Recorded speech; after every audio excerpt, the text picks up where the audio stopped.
What's up, wrestling fans? It's the Tekmaster, and we're on the Shadow Knows Network here on YouTube. And make sure you hit the subscribe button, hit the like button, share the videos, and comment on all the content that we have here on the Shadow Knows Network. Appreciate you joining us here. So here we are 1 week later, AEW. So last week we talked about the whole Jack Perry CM Punk video, gave our thoughts, all that kind of stuff. Here we are 1 week later, removed from that video. And I got to say, first and foremost, Jon Moxley's awesome. Jon Moxley on the mic, he is the face of AEW. I mean, this is a great way to open up Dynamite by having him come out. He's the IWGP champion. And I just really like Jon Moxley. I like the promo. I like how he basically said, I'm fighting Powerhouse Hobbs next week. And Powerhouse Hobbs is already going to accept. I mean, he was basically forcing his will on Powerhouse Hobbs. So I really like that. And I really like Jon Moxley. I like the character and, always have.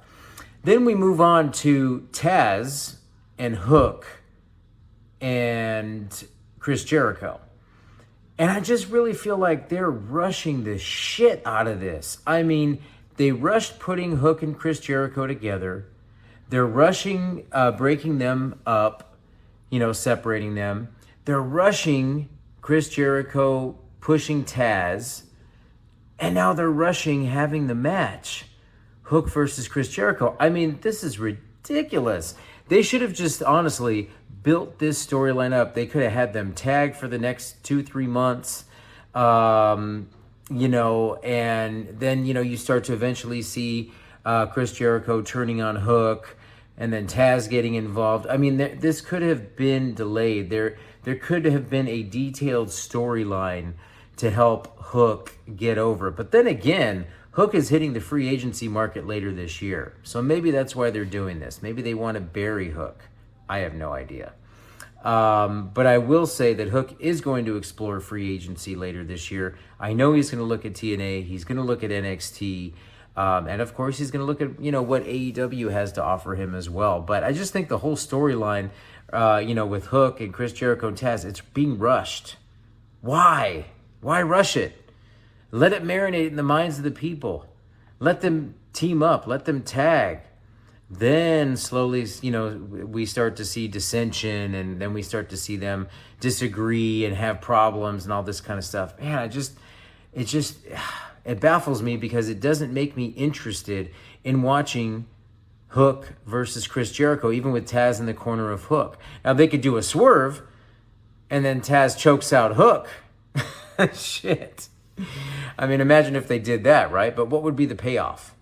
Well, payoff is, guess what, dude? Your son is leaving AEW and he's going to NXT or he's going to TNA. I don't know.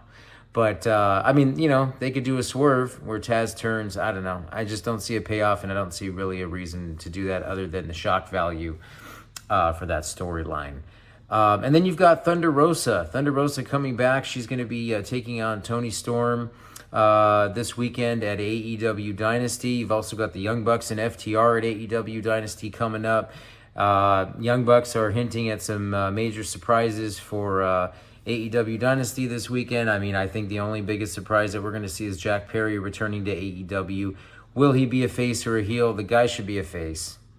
I mean, that's just it. The guy should be a face. He should come back, and they should just build him up as one of the biggest baby faces in AEW. But they're not going to, because it seems like AEW just doesn't like to do detailed storylines. They want everything to just happen right in front of you. They want to put together dream matches every week, and they don't want to tell any stories. And if they do tell stories, it's going to be very, very minimal. So I think AEW was a much better show this week.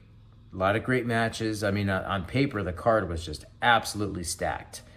But AEW is still lacking in a lot of different areas. One of the areas is their production. Another area is their, having detailed storylines. And number 3, really just using the talent that they have and elevating their homegrown talent. I mean, there's just a lot of stuff that AEW still needs to fix. This is making TNA look like the next runner-up. I mean, to the WWE. I think TNA has a really good chance of becoming the number 2 company over AEW because they have much better booking. They've got better matches. Their production, I think, is better.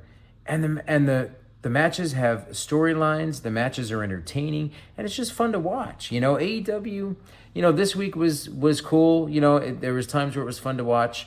But honestly, I mean, AEW still needs to step it up. So we'll see what the ratings are this week. If they get, you know, the same ratings or better, then we know that, you know, AEW is maybe bouncing back. But if not, then they're still, you know, only catering to their AEW fan audience, and they're not, you know, attempting to, you know, get any other, you know, fans. So I don't know, a lot of work that needs to be done by AEW, but it's going to be interesting to see what the results are of AEW Dynasty.